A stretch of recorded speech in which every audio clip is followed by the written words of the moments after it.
अब जैसे पुण्यात्माओं ये त्योहार मनाए जाते हैं, एक भक्त कह रहा था, एक नहीं बहुत से ऐसे भक्त में मिलते हैं, एक दो याद रह जाता है।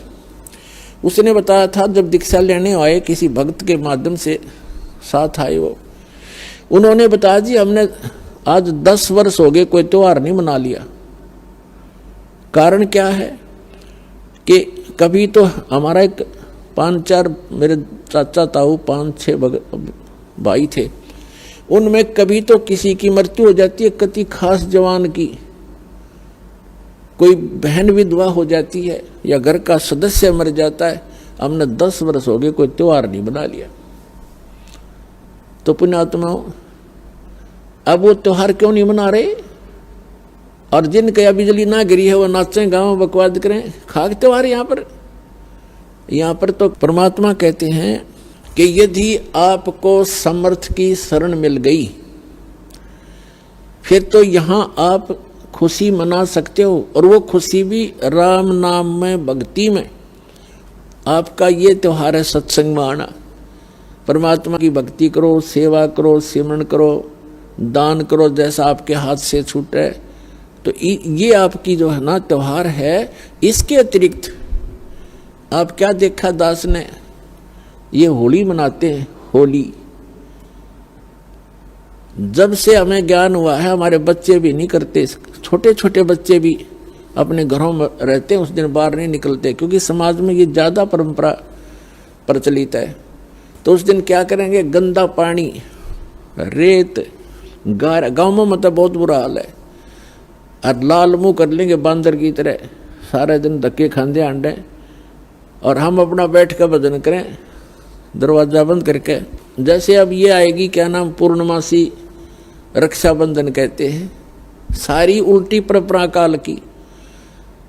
एक बहन बता रही थी जब दीक्षा ली उसने, और ये उसको ये सब मर्यादाएं बताएगी, सत्संग सुनाए जाते हैं। पहले थोड़ी संगत थी, 100, 200, 400 भक्त आ जाते थे, बैठ जाते थे, सब अब अपनी सुनाया करते थे मेरे पास बैठ के। तो एक बहन कह रही थी जी आप, पहली बार तो मैंने दुख हुआ था इस बात का जब ये सुना कि भाई रक्षाबंधन भी भाई का नहीं बांधना है। तो अब मुझे पता चला कि मैं रक्षाबंधन वाले दिन अपने भाई के रक्षा बांधने के लिए गई थी, रक्षाबंधन राखी बांधन खातिर गई थी, और मेरा भाई किसी कामवश मोटरसाइकिल पर गया हुआ था और उसकी इंतजार कर रही थी। अब क्या हुआ कि शाम के समय दुर्घटनाग्रस्त हो गया मेरा भाई, मृत्यु होगी, और उसका शव आया। ओए होए। अब पुण्यात्माओं हम रक्षाबंधन किस लिए बांधते हैं भाई का, बहन, कि हमारी रक्षा करे। अब जब वो अपनी ही रक्षा नहीं कर सके, अब बहन की रक्षा कहां से कर देगा? जो रक्षा करने वाला है परमात्मा का रक्षाबंधन बांधो, और उसका रक्षाबंधन है पुण्यात्माओं, उसका नाम लो, उसकी शरण में आ जाओ। भाई की भी रक्षा और बहन की भी रक्षा, बच्चों की भी रक्षा, अपनी भी रक्षा, पति पत्नी की भी रक्षा। तो हम भूल चुके हैं इन परंपराओं में, परमात्मा को भूल गए और अपने ही इस मकड़ी वाले जाल में फंस कर जीवन नाश कर जाते हैं। तो पुण्यात्माओं इन परंपराओं से हमने वापस होना पड़ेगा और उसी मार्ग पर आए। हम जैसे सफ़र कर रहे हैं तो सफ़र के अंदर ज़्यादा सामान लेकर के नहीं चला जा सकता। तो ये जितनी परंपराएं हैं ये हमने लाद रखी है बेमतलब की, इनसे हल्का होकर ही हम इस सफ़र पर सफल होंगे और इनको हटाना होगा।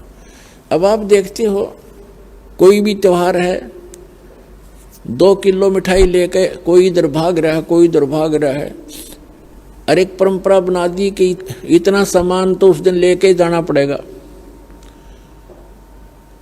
वो मिठाई, वो घेवर जो भी ले जाते हैं वो कैसा बनता है, इतनी जनता को एकदम कहाँ से लाएंगे, वो इतना खोआ मावा बना करके, सारा डुप्लीकेट माल, अड़ंगा खाना।